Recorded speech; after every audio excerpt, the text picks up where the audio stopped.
Sabi ni Sara Diskaya, victims daw sila sa flood control controversy. Totoo ba yan?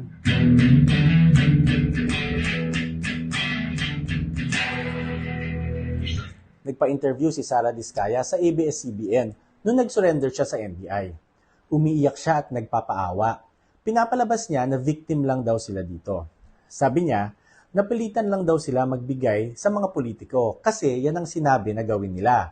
Pinapalabas nila that they had no choice but to give bribes. Otherwise, wala silang negosyo. Pero, maling-mali ito.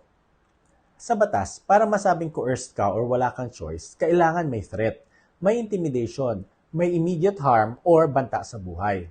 Pero kung napilitan ka lang, dahil pag hindi mo ginawa, ibibigay sa iba ang project, that is not coercion.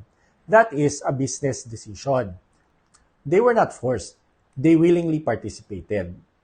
And they profited from the transaction. Pwede naman silang mag-walk away anytime. Sige, fine. Sabihin mo nang napilitan silang magbigay ng bribe para sa isang project. Pero kung victim talaga sila, bakit umulit pa sila? Worse, imbis na tumigil sila, nag-expand pa sila. They created more companies. They participated in more projects. They continued to give bribes. Tapos, namili pa sila ng mga kotse, nagpatayo ng mansyon. Yan ba ang victim? They only cried victim nung nahuli sila. Kung hindi ba sila nahuli, titigil sila? Of course not. They will continue to do business. They will continue to expand and they will continue to bribe individuals. Hindi sila biktima dito. Ang mga biktima ay yung mga binaha dahil sa defective projects. Yung mga nawalan ng bahay. Yung mga taxpayers na ninakawan ng pera.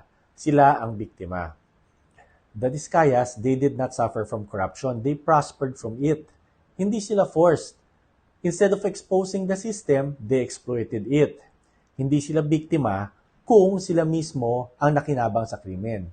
Kaya paano naging victims ang mga Diskaya dito?